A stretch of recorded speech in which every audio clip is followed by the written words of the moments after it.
I think this pandemic will change the way everyone views things and maybe hopefully appreciates dining out a little bit more. I think the restrictions on international travel will be fantastic in some ways in terms of people holidaying more in Australia and seeing more of Australia and seeing what we do offer. I'm looking forward to seeing a lot of people come to the Valley that haven't been to the Valley before. That's a nice feeling. This is the Deep in the Weeds podcast. I'm Anthony Huckstep. In the face of despair, of a catastrophe, of uncertainty, time with family, the realisation of what matters comes to the surface. When times are tough, something within us compels us to reach for what truly matters. And it can set us on a path, often for the better. Troy Rhoades-Brown is the owner of award-winning regional establishment Muse Restaurant in the Hunter Valley. Troy, the Hunter isn't a bad location to experience a pandemic, but the bushfires were pretty devastating for your region during the summer. Yeah, g'day Huck. Yeah, they certainly were, mate. They certainly were. Kind of off the back of a couple of years of drought, we were definitely all preparing for what was looking to be a pretty bad fire season. But I think we kind of kicked off first in the Hunter Valley with the fires in terms of regional Australia. And that was back in November, I'd say, early November. And it took everyone by surprise. And I kind of feel like our area or our regions, the sub-regions of Colburn, kind of got over the fires a little bit earlier than the other areas, but we were still pulled in and banked into all of regional Australia that was still burning. So visitation was still down and damaged for that whole period, of 3 months, which was not a good thing. I think we looked at, the Hunter Valley itself, tourism was down about $42 million in that 3 month period. So wow. It's a lot of family business. Yeah, a lot of family businesses bearing the brunt of that. And I think off the back of that, everyone was kind of the people that were in a bit of cash flow issues by that stage were really looking for a bumper Easter. I mean, Easter in the Hunter Valley is probably the busiest time of year for our region, and everyone was looking forward to a bumper Easter, and it turned out not to come to any fruition at all. What was the impact through summer for your business on the viability of it, given that there weren't people visiting that you're quite reliant on in the Hunter Valley? It was a strange thing to experience, Huck. I think for us, like we've been trading as a restaurant now for Muse Restaurant's been there for 11 and a half years, and we've just seen this. The first 18 months, like all restaurants, was tough. Everyone has cash flow issues back then, and it's not an easy road until you get to finding, that little bit of stability. But once we got to that point, like the restaurant just showed beautiful, solid, consistent growth for 10 years, for a long time. And we didn't take that for granted, but the building and everything grows within those four walls. So the staffings, the takings, the covers, there's this upward trajectory for a decade. And then and you feel there is a little bit of safety behind that. But I suppose with moving with the growth, you can employ more people. So we went from 12 staff to we got up to about 33 staff in the restaurant, and there's a lot of full time. Like you get the opportunity to, when there is that stability, you find yourself the opportunity to hire mainly full time people, which means you're inheriting usually professional front of house, professional back of house career people and building a big core team. But to maintain that, you need a busy restaurant. And we saw it start to change for the first time in a long time. And I mean, restaurants that are in control of their costings can be agile with their food cost and their drinks, and they can pull that back when needed. But like when you're carrying a lot of staff into a quiet time, an unexpected quiet time, it can be pretty tough. And we had I remember doing a couple of Wednesday and Thursday nights when those fires were around, and we had 20 staff on and we had 18 diners booked in. I mean, the numbers just don't stack up. I mean, if you're a restaurant that prides itself on being compliant and you pay your staff properly, and and you still remain good value for money for the diners. Your wage costs are going to be about 50%. That's where ours sit. And when you've got 18 covers in and 20 staff on, you're moving back pretty quick. You're a big champion of the local producers around you. What sort of impact did that period of time of the bushfires have on some of the people you work with? The producers, the wineries, yes. Obviously, smoke tank was a huge thing for those guys. They dropped a lot of their... No, we didn't have vineyards exactly burning down in the area, but there was substantial smoke taint throughout the area. So off the back of the drought, there was already yield issues. Some good fruit comes out of bad times. Some tasty fruit, some intense fruit, but at the same time, when the smoke hit at a poor time for the grapes to absorb that smoke, there was a lot that was lost. So, the Hunter Valley's got a lot of people. The Hunter Valley has a lot of wineries that also dip into other regions for their varietals, but at the same time, everyone was affected. So, yeah, there was a substantial loss. But for my producers in terms of fruit and veg and poultry and bits and pieces, they weren't in direct. They weren't in a direct area that was affecting them in terms of growth or anything like that. It was the pandemic that made them hurt. You've created quite an incredible restaurant in regional Australia, over a decade, that has won multiple awards, and you've won awards as well for what you do personally. But the summer put all of that sort of in doubt, and you were hopeful of Easter sort of rejuvenating that and bringing everything back to normal, but the pandemic came along. What was the impact then? It was it was tough, and it was the same as what everyone else is saying. There was just so much uncertainty, and everything was changing so fast. And you have people that some people's businesses like ours is just the foundation of it is structure and procedures and consistency. And when someone's introducing changes to that every second day, it's very difficult to mold and morph into maintaining what you're used to offering. So it was a stressful period for everyone. But we did our best. And then when it got to the point where it was a closure, it was just time to make some decisions about what to do, because there was an unforeseen amount of time that we had to close for. So I sat down with my accountant. We just ran worst case scenario. We were planning for closure for 6 to 9 months at that time, and then I just rang all the staff and had a chat to them. And then when we didn't know that JobKeepers was available to us, it was pushing them onto job seekers, which was such a difficult thing to not be able to provide your staff with information about the future of everything. But I did. With every individual conversation, I did come with a firm reassurance to them to say that, we are a strong business, we're a strong restaurant, we're not going anywhere, we will be back, and we'll see this out. And that's kind of what they did need to hear as well at the time. And we knew that we were. I've always considered myself running a conservative business for a restaurant that is a big restaurant and a fine dining restaurant. They're usually obviously very lavish and run with many different tiers of back of house where, there's PR companies working in the background. There's a lot of management but for us, you're behind that curtain. It's still a family owned restaurant the way we run it. We haven't engaged a PR company before. We kind of do a lot of the back of house stuff as much as we can, and we don't. We kind of just have our own identity about what I want and where we fit into being a restaurant.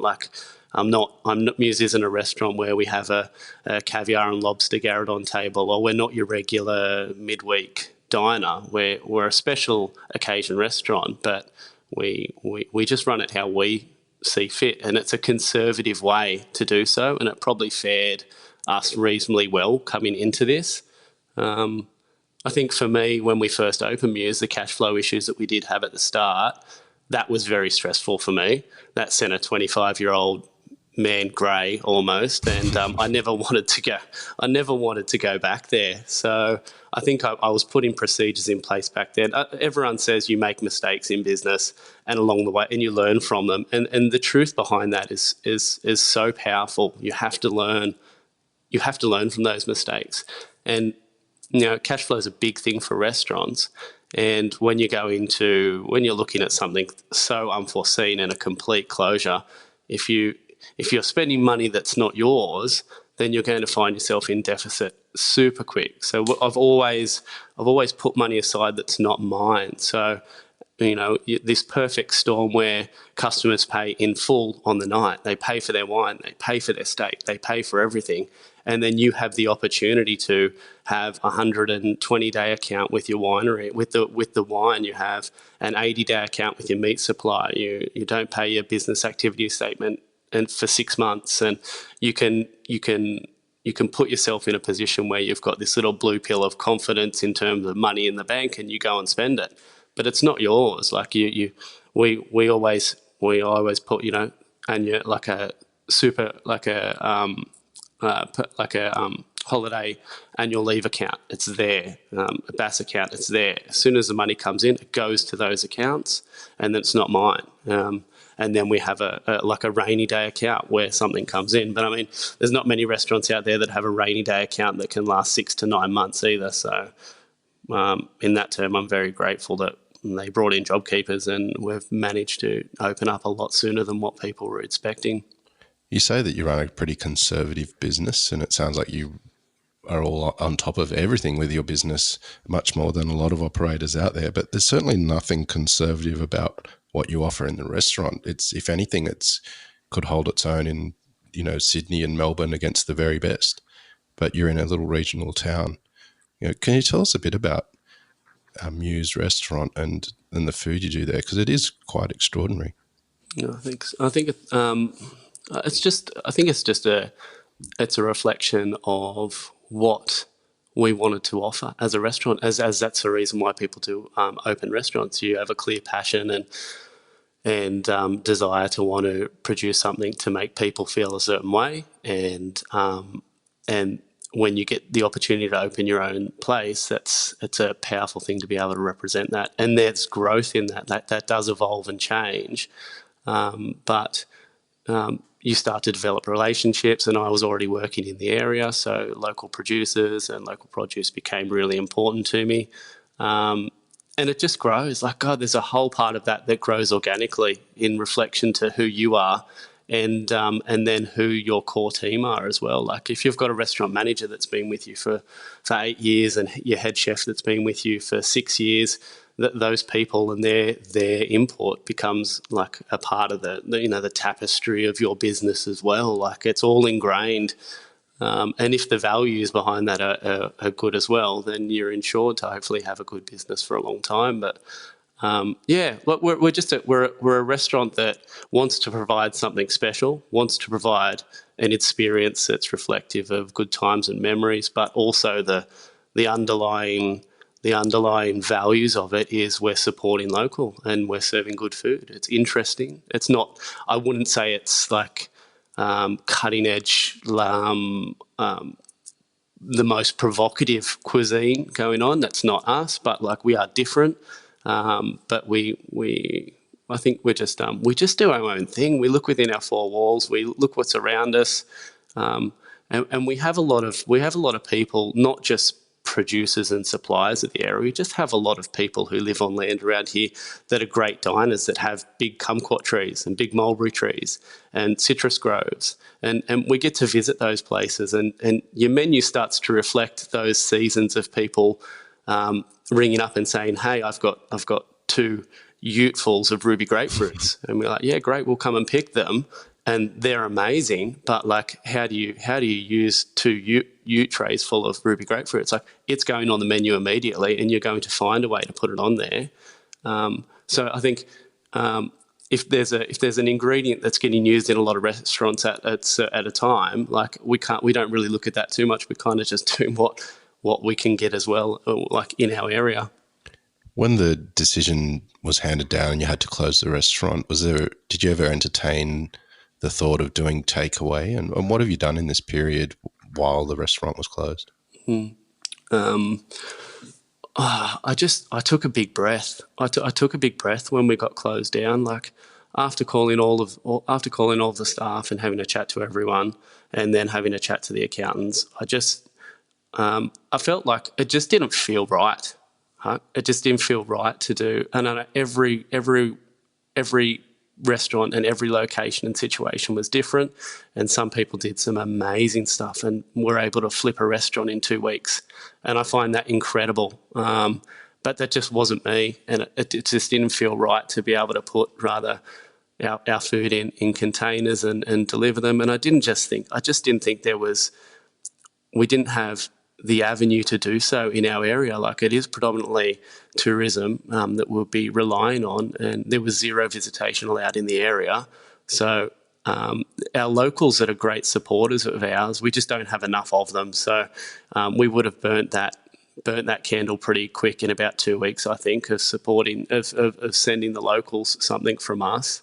And then in terms of fruit and veg boxes and stuff like that our producers had become quite agile in doing that. So Newcastle Greens and Little Hill Farm and all of them were starting to push their retail side of it and delivering to homes, and we just promoted them. You know, we pushed their ingredients through our social medias and our chefs, and everyone was ordering Little Hill Farm chicken and veg boxes from those guys almost every week, and a lot of their business came from the local industry, which is a real lovely thing as well. So we just took a big breath, we slowed down, and I just watched what other people were doing, and I felt like after a few weeks we were seeing our country, and especially our country, were on a good trajectory, and I felt like there was the opportunity that we were going to open in some capacity a little bit earlier than expected, and I took the opportunity to have a bit of time around home.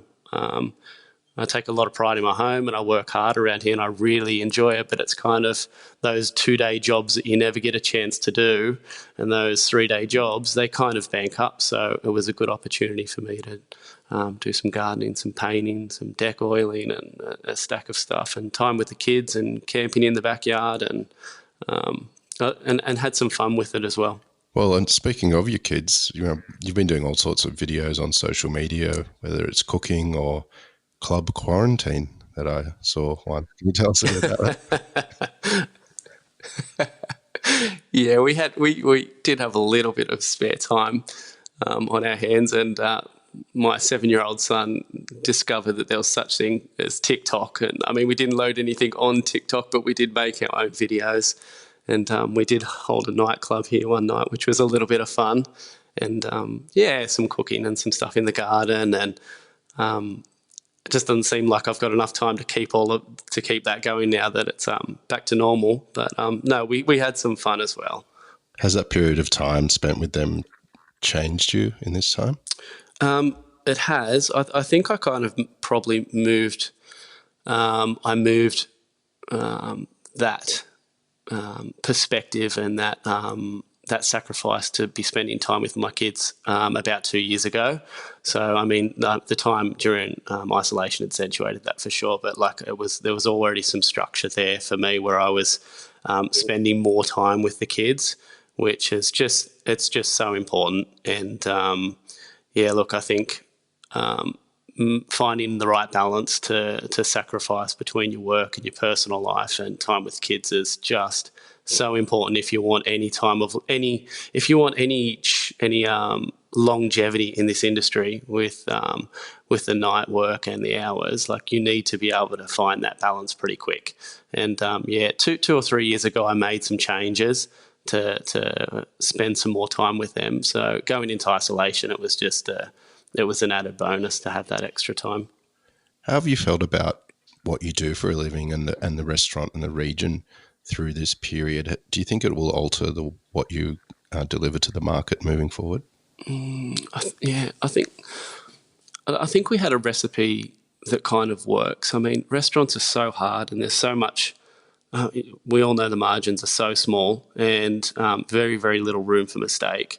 And there's no such thing as these industry averages for wage and food costs, and I mean they're not accurate because they need to be tailored so uniquely to restaurants' positions and what you're offering. And we've found our little recipe in our area, and I feel like it works.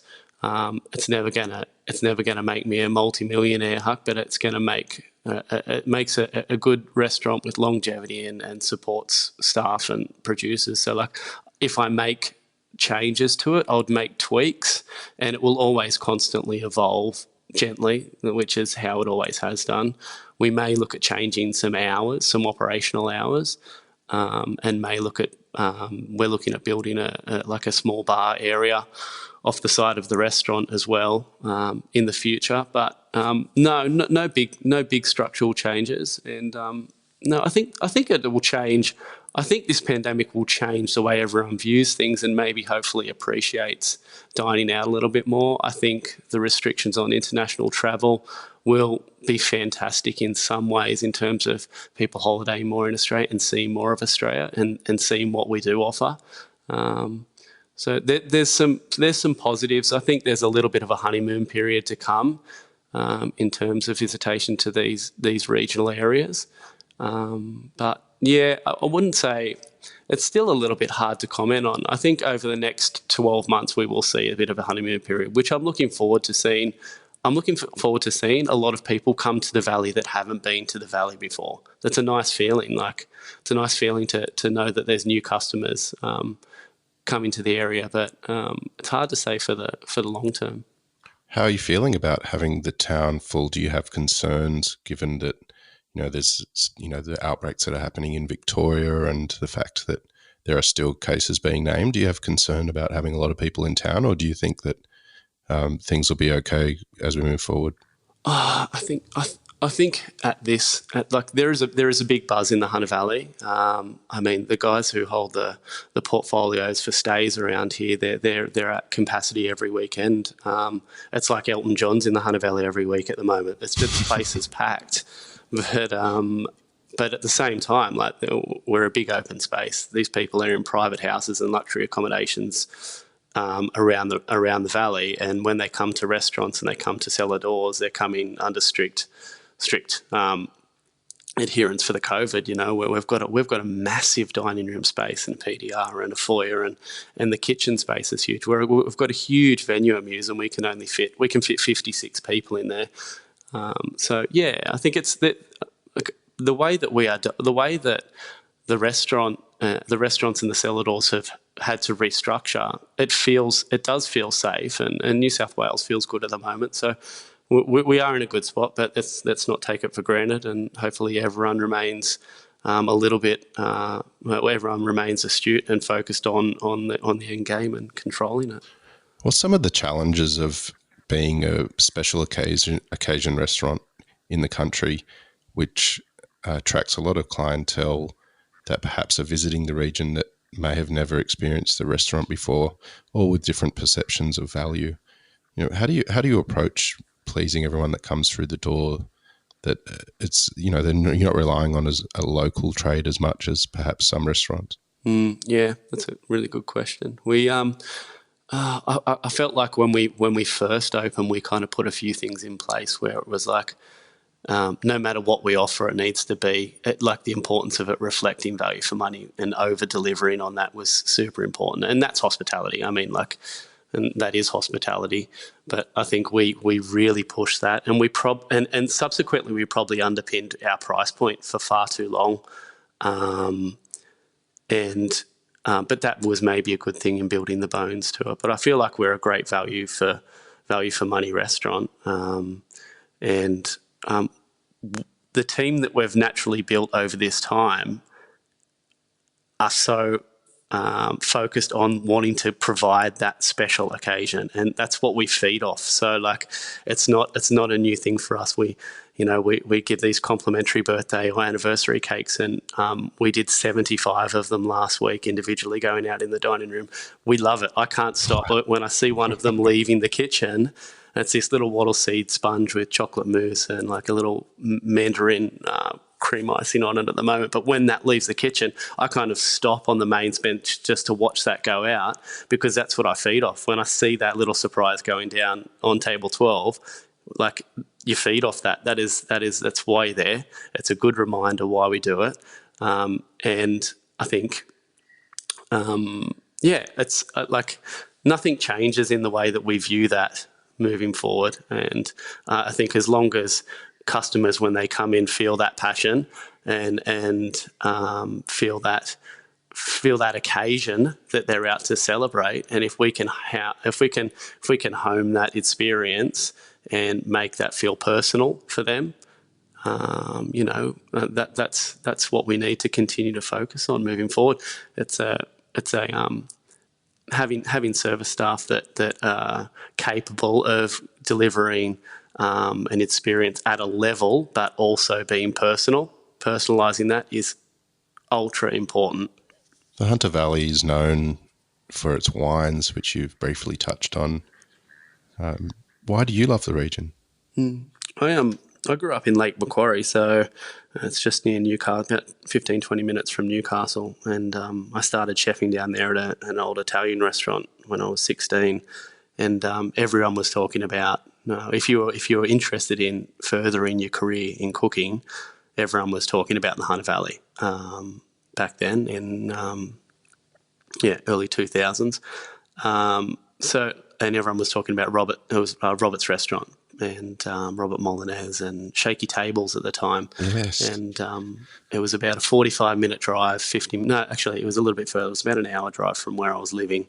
And that was the place to be for me. If I wanted to stay at home, which I was 16, 17, that was the place that you looked to go and work. So I got a job at Robert's Restaurant and I started working under Robert Molinez, and that's where I fell truly in love with food and hospitality and what running a restaurant can bring, and different ingredients. And, you'd have baby goats getting delivered out the back, or there'll be, eels from a local dam in there, or we'd be cutting up half a veal, and there was just all these fruit and vegetables that I hadn't seen before, and seafood, and it was just an exciting place to learn, a great training ground, and driving into the valley every day from the Hunter Valley, that transition when you come over that mountain range into the Hunter Valley, it's a nice feeling. And I'm sure everyone who comes from Sydney gets that feeling when you enter the Hunter Valley. It's beautiful, it's really beautiful. It's quite romantic, and it's easy to fall in love with once you start to know the area and the people in it. So it kind of swept me up, and there was no looking back after spending those 4 years at Roberts. So it's where I wanted to be. It's where the customers were enjoying the food the most as well at the time. I think the food culture in Newcastle is fantastic and great, but it's having that influx of people, different people coming to the area every weekend. That's exciting, and I kind of got swept up with the area. Well, the restaurant is open again. What's it been like since getting the team back together and cooking again? It's been wonderful. I mean, it's been wonderful. We tried to keep in all connecting whilst we're all in isolation. We caught up and did a pecan harvest down here, and we've had our head sommelier doing some Zoom tutorials and some bits and pieces. We went in and zhuzhed up the restaurant a little bit with some painting and touch-ups together, but getting to open, we made the decision to open even under that 10 covers and just flip and do 20 covers per service. And we probably needed that. It's a big machine, and to make sure that we're all in sync and going again, it was a nice little priming period for us, because we'd come back on the change of a season and starting a few new dishes as well. So that was a nice, soft, smooth integration to getting up to this 50 covers, restricted 50 cover seating. And and as I said, there's a buzz in the valley, and the staff are happy to be back, and it's been good. It's been good, and sooner than we all thought. So we should be very grateful, very thankful. What's exciting you about this next sort of 6 to 12 months in the region and the restaurant? I think for me, changing the hours just a little bit, which looks like it's going to go ahead, and striking that balance again that I was talking about between work and family time. And I think that's a really exciting prospect for me. We don't usually make too many changes to the restaurant or the structure of it or the operating hours. If we do change something, we usually let it ride for 2 or 3 years. So closing maybe on a Sunday completely or a Saturday lunch is a big decision for us. So that's quite exciting. And I'm just very grateful to be able to open back up again and see a bit of a bright future in terms of visitation from Australians coming to the Hunter Valley, and hopefully that stays firm for the near future. That the whole idea of that is very exciting. Well, Troy, I still owe you a beer for helping us out. you bloody do. Helping us out with bread rolls and liquid nitrogen, which is pretty weird. I probably should give context to that. We had some extraordinary chefs cook at our wedding, with the likes of Joe Barrett and Matt Stone and Jared Ingersoll and Chris Lowe, and we had you down the road with the liquid nitrogen and the bread rolls, and which Joe Barrett used the liquid nitrogen to make ice cream in front of the kids at the wedding, which was, absolute magic. Fantastic. It was quite the strange request to get a text message from Anthony Huckstep requesting 100 loaves of sourdough and a 35-litre jar of liquid nitrogen. Yes. What is he up to? That's a hell of a night. And exactly right. Mate, I definitely look forward to seeing you and sharing a beer and buying you a beer for your generosity and help with that in that period. And always bloody awesome to talk to you. Thanks for catching up with us, and keep in touch. Oh, thanks, Huck, and thank you for the podcast, mate. Like, it's been wonderful and fantastic to tune into, and a lot of different people on there, and a lot of different views, and a lot of heartfelt stuff, and some wonderful information as well that it's sharing with everyone. So, congratulations to you and Rob too. Fantastic, guys. Thanks, mate. Looking forward to a beer soon. This is the Deep in the Weeds podcast. I'm Anthony Huckstep. Stay tuned as we share the stories of Australia's hospo community, suppliers and producers in search of hope during this pandemic. Special thanks to executive producer Rob Locke for making this all happen. Follow us on Instagram at Deep in the Weeds Podcast, or email us at podcast@deepintheweeds.com.au. Stay safe and be well.